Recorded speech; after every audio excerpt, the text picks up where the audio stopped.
कोकणातील प्रत्येक अपडेट जाणून घेण्यासाठी आजच माझे कोकणच्या सोशल मीडिया प्लॅटफॉर्मला लाईक, फॉलो आणि सबस्क्राईब करा. नमस्कार, मी प्रणाली भोसले. माझे कोकणच्या प्राईम टाइम बुलेटिनमध्ये आपल्या सर्वांचं मनपूर्वक स्वागत करते. बुलेटिनला सुरुवात करण्याआधी पाहूयात हेडलाईन्स. रत्नागिरी जिल्ह्यातील लांजा शहरात डेंग्यूचे 2 रुग्ण आढळल्यानंतर नगरपंचायत प्रशासन अलर्ट मोडवर. शहरातील सर्व प्रभागांमध्ये धूर फवारणी मोहीम. कार्लेखिंड घाटात एसटी बस घसरली, चालकाच्या प्रसंगावधानाने दुर्घटना टळली. लोणावळा अलिबाग बसमधील सर्व प्रवासी सुरक्षित. लोटे एमआयडीसी परिसरात भीषण पाणी टंचाई, कोयना जलाशय आटल्याचा फटका. पाऊस सुरू तरी देखील पाण्याचं संकट कायम. आणि अक्षीनागाव एसटी सेवा पुन्हा सुरू करा, डॉक्टर सचिन राऊळ यांचे निवेदन. बस बंदमुळे प्रवाशांची मोठी गैरसोय. पाहूया सविस्तर वृत्त. रत्नागिरी जिल्ह्यातील लांजा शहरात डेंग्यूचे 2 रुग्ण आढळल्यानंतर नगरपंचायत प्रशासन अलर्ट मोडवर आले आहे.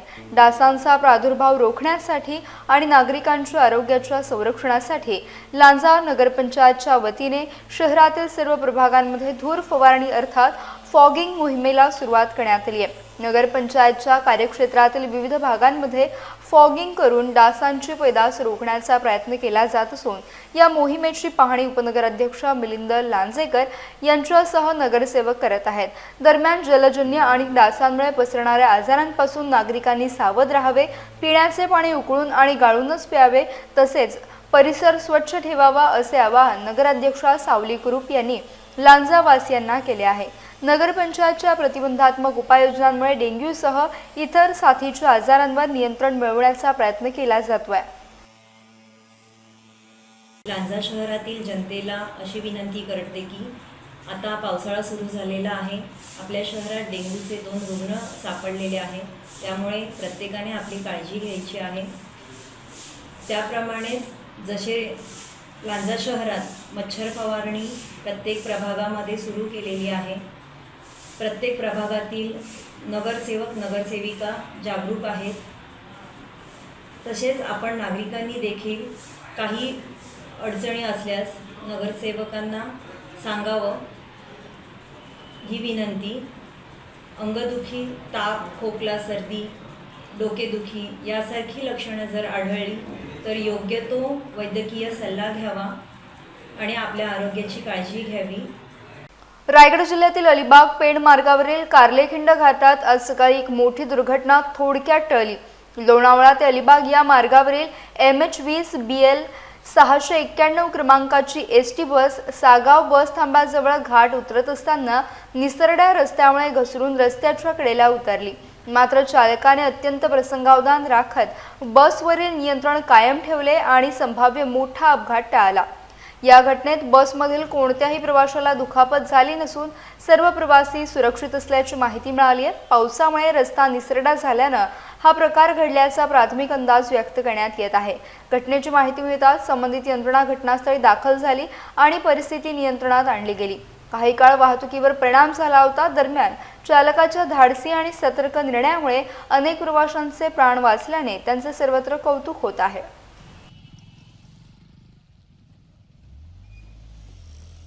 रायगड जिल्ह्यातील श्रीवर्धन तालुक्यात मुसळधार पावसादरम्यान वेळासागर समुद्रकिनाऱ्यावर पर्यटकांची कार वाळूत रुतल्याची घटना घडली. समुद्रकिनाऱ्यावर कार नेण्याचा मोह पर्यटकांना महागात पडला. समुद्राच्या पाण्याच्या प्रवाहात कार अडकल्याने काही काळ गोंधळाचं वातावरण निर्माण झालं. घटनेची माहिती मिळताच वेळासागर गावातील मुकेश पाटील, प्रशांत भाटकर आणि अनुज मयेकर यांनी तातडीने घटनास्थळी धाव घेतली. ट्रॅक्टरच्या साह्याने कार सुरक्षितपणे बाहेर काढण्यात आली. स्थानिकांच्या तत्परतेमुळे कोणतीही जीवितहानी किंवा मोठा अनर्थ टळला. दरम्यान मुसळधार पाऊस आणि खवळलेल्या समुद्राच्या पार्श्वभूमीवर प्रशासनाच्या सूचनांचे पालन करावे आणि समुद्रकिनाऱ्यावर धोकादायक प्रकार टाळावेत असं आवाहन स्थानिकांकडून करण्यात येत आहे. सिंधुदुर्ग जिल्ह्यातील दोडामार्ग रुग्णालयाच्या आरोग्य सुविधांबाबत गंभीर प्रश्न उपस्थित करणारी घटना समोर आली आहे। गवत कापण्याच्या मशीनच्या ब्लेडमुळे जखमी झालेल्या सिंधुदुर्ग जिल्हा काँग्रेसचे उपाध्यक्ष कृष्णा धाऊसकर यांना तातडीने दोडामार्ग उपजिल्हा रुग्णालयात दाखल करण्यात आले, मात्र आवश्यक उपचारासाठी लागणारी सुविधा उपलब्ध नसल्याचा आरोप करण्यात आला। त्यानंतर संबंधित रुग्णाला पुढील उपचारांसाठी गोव्यातील शासकीय रुग्णालयामध्ये हलवण्यात आलं। अखेरीस खासगी रुग्णालयात शस्त्रक्रिया करून उपचार करण्यात आल्याची माहिती देण्यात आली आहे। या घटनेनंतर दोडामार्ग उपजिल्हा रुग्णालयातील डॉक्टरांची उपलब्धता, वैद्यकीय साहित्य, आपत्कालीन सुविधा आणि आरोग्य व्यवस्थेवर प्रश्नचिन्ह उपस्थित करण्यात आले। या कथित प्रकाराची सखोल चौकशी करून जबाबदारांवर कारवाई करावी, तसेच ग्रामीण भागातील आरोग्य सेवा सक्षम कराव्यात अशी मागणी होती आहे। दरम्यान या प्रकरणातील आरोपांबाबत संबंधित प्रशासनाची अधिकृत भूमिका अद्याप समोर आलेली नाही।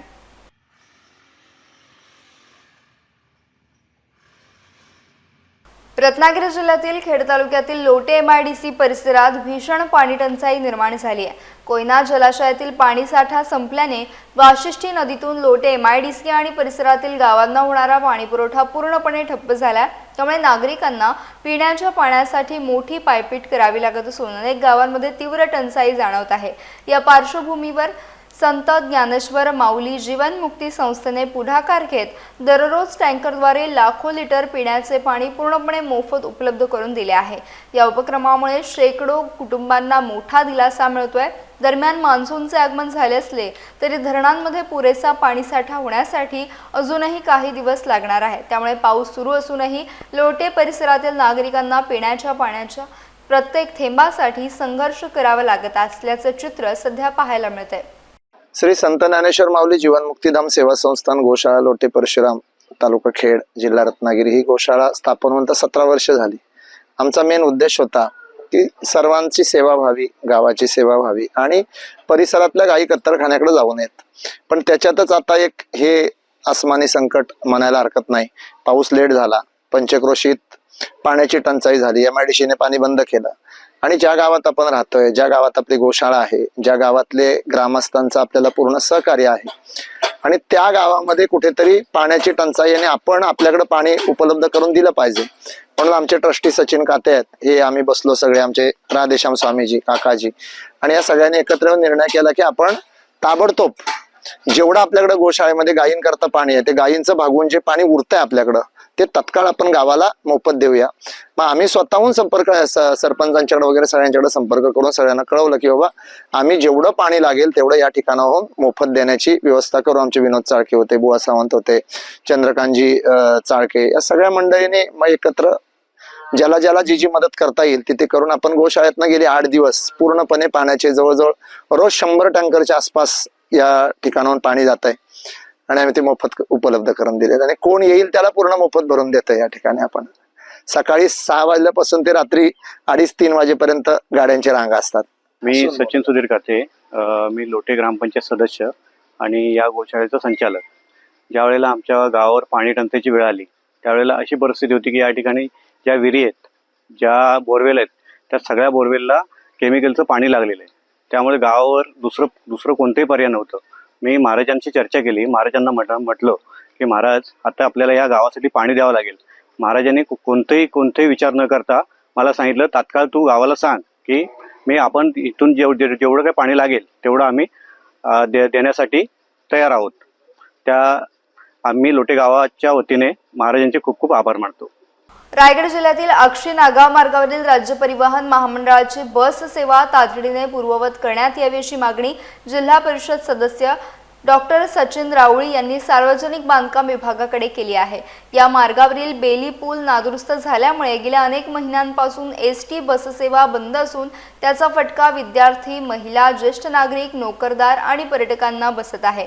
विशेष म्हणजे या मार्गावर खासगी वाहनांची वाहतूक सुरू असतानाही ST सेवा बंद असल्याने नागरिकांमध्ये नाराजी व्यक्त होतीये।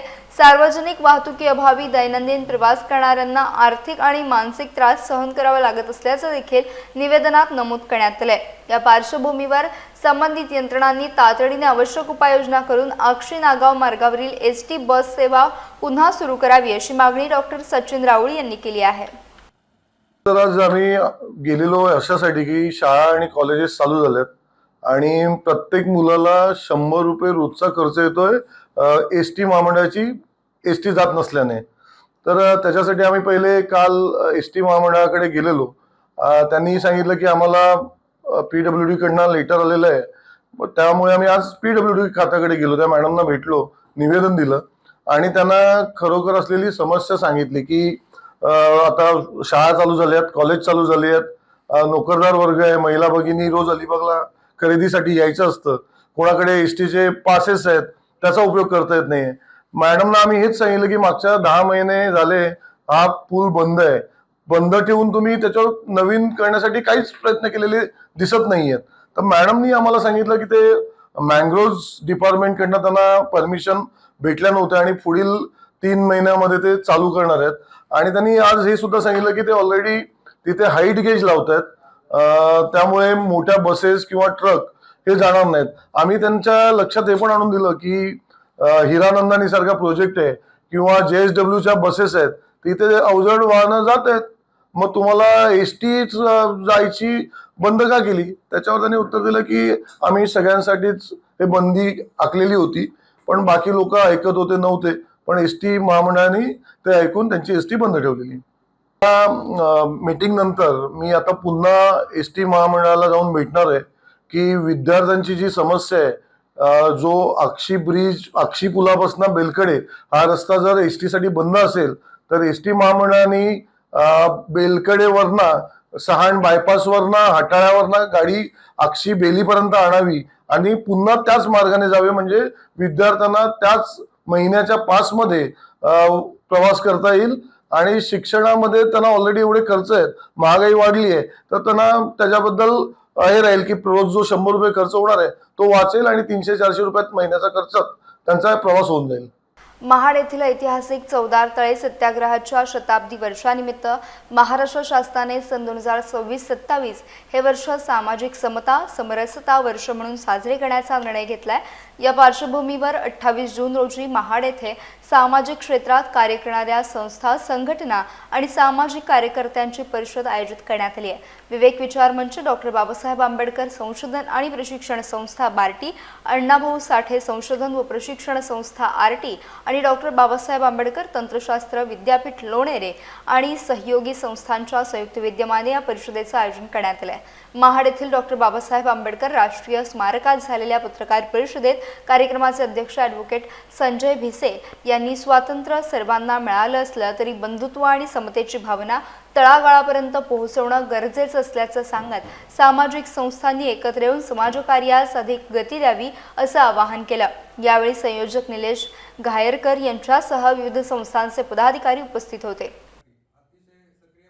ज्या अनुसूचित जाती जमातीच्या अन्याय अत्याचार घडतात तर त्या संस्था संघटनांच्या एकत्रीकरण इथे केलं जातं. महाराष्ट्रामध्ये ज्या संस्था संघटना अनुसूचित जाती विषयात काम करतात त्यांचं इथे एकत्रीकरण केलं जातं आणि संविधान आणि बाबासाहेबांना अभिप्रेत जे एक संघ भारत जो घडवायचा आहे तर त्या दृष्टिकोनातून ही सगळी चर्चा या ठिकाणी केली जाते आणि अशा अनुषंगाने परिषदेचं आयोजन केलं जातं. जे अभिप्रेत आहे स्वातंत्र्य, बंधुत्व आणि समता, स्वातंत्र्य प्रत्येकाला मिळालेलं आहे, पण बंधुत्व आणि जी समता आहे ती तेवढीशी अजून पोहोचलेली नाही आहे. तर ते आमचा हा उद्देश आहे मंचाचा की ती तळागाळापर्यंत पोहोचली पाहिजे, हा मुख्य कार्यक्रमाचा. या विषयात काम करणाऱ्या संस्थांचे प्रतिनिधी साधारणतः 250 संस्थांचे 1000 प्रतिनिधी 28 जून रविवार सकाळी 9:30 ते 5:30 या वेळेत इथं असणार आहेत. या सामाजिक न्याय परिषदेचं उद्घाटन केंद्रीय मंत्री किरणजी रिजिजू हे करणार असून ज्येष्ठ साहित्यिक शरणकुमार लिंबाळे हे त्याचे प्रमुख अतिथी आहेत. त्याचसोबत पद्मश्री दादा इदाते हे देखील या कार्यक्रमाच्या समारोपाला उपस्थित असणार आहेत. याचबरोबर मंत्री माननीय संजयजी शिरसाट साहेब यांची उपस्थिती असणार आहे. याच्यात विवेक विचार मंच हे मुख्य आयोजक असलं तरी याच्यासोबत बार्टी, आरटी, बाटू या सहयोगी संघटना आहेत आणि इथे महाडकरांची स्वतःची स्वागत समिती ते या सगळ्या परिषदेचं आयोजन करत आहेत. आपण सर्वांनी या परिषदेला नक्की यावं असं मी आपणास विनम्र आवाहन करतो. याचा बुलेटिनमध्ये वेळ झाली. इथेच थांबण्याची भेटूयात नवीन बुलेटिनसह. तोपर्यंत तुम्ही कुठेही जाऊ नका, पाहत राहा फक्त माझे कोकण.